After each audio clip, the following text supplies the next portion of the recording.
Today we gather to celebrate one of the most beloved of the virgin martyrs, St. Katherine the Great of Alexandria. St. Katherine was born in the city of Alexandria to a patrician family. She was born into wealth, and there at a very young age, she received the highest of educations. She learned philosophy. She excelled the Platonists, the Aristotelians, and not just philosophy, but poetry, memorizing the works of Homer all the way to Virgil. And her education didn't even end there. She studied medicine and law. In fact, there was no field that she did not excel and go beyond even the wisest in the city. When the time came for her to marry, and many desired her for not only her wisdom and intellect, but she was the most beautiful of women in the city. She said to her mother, "Unless I can meet someone who's my equal in wisdom, in beauty, in wealth, I will not even consider it." And her mother despaired, and in her desperation, she went to one of the great ascetics who lived outside of the city and brought her to this ascetic, and the ascetic said to her, "I know one who is not only the wisest of all, but his wisdom was not acquired, but is his eternal possession. I know one who is more beautiful than all of the sons of men from the beginning to the end of time. One who has wealth unparalleled, for all of the treasures of earth, of heaven are his." Katherine desired to know who it was that he spoke, and he gave to her an icon of the Theotokos holding Christ. She took this icon and had it in her room, and that night she had a dream. And in the dream, the child in the arms of the Theotokos turned his face away from her. And she was distraught, and she returned to the elder, and she said, "He looked away from me. He could not even bear to look at me." And the ascetic told her,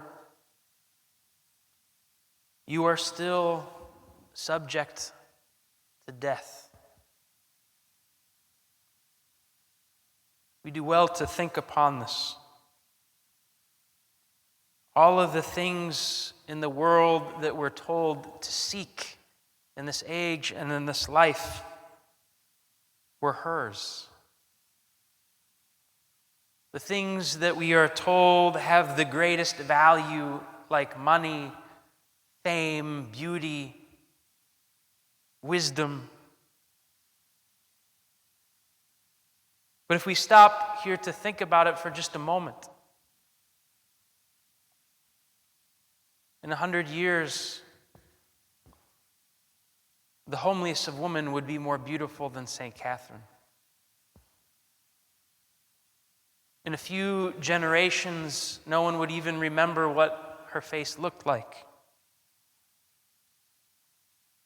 In the funeral service, we're reminded that we cannot take our wealth with us. And even if she was, there are those that believe she was the wisest woman to have ever lived, or the most educated, rather. After death, her lips would always remain silent.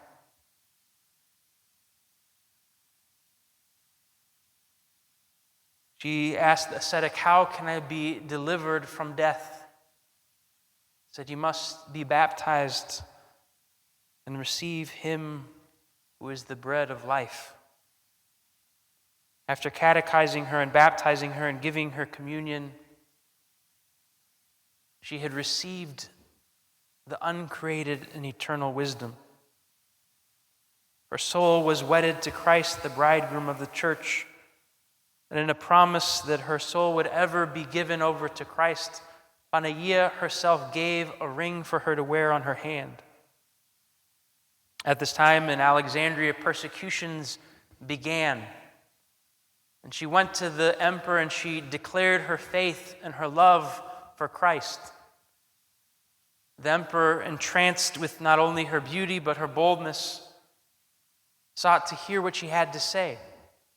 Realizing that he could not argue with her, he gathered together the greatest of minds, of scholars, of pagan wisdom in all of Alexandria to debate with her. Set the debate for an amphitheater so that hundreds of people could come. And St. Katherine, who at this time was little more than a child, still a teenager,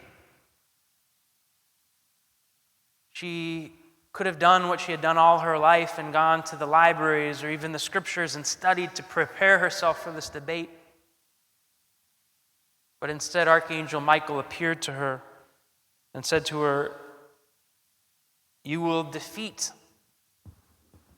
you will be victorious, not with your own wisdom, but with the wisdom of Christ." And sure enough, not only did she humiliate these scholars, but she humbled them to the extent that they desired to receive the wisdom that she had received, to be baptized and to receive communion. St. Katherine underwent excruciating tortures.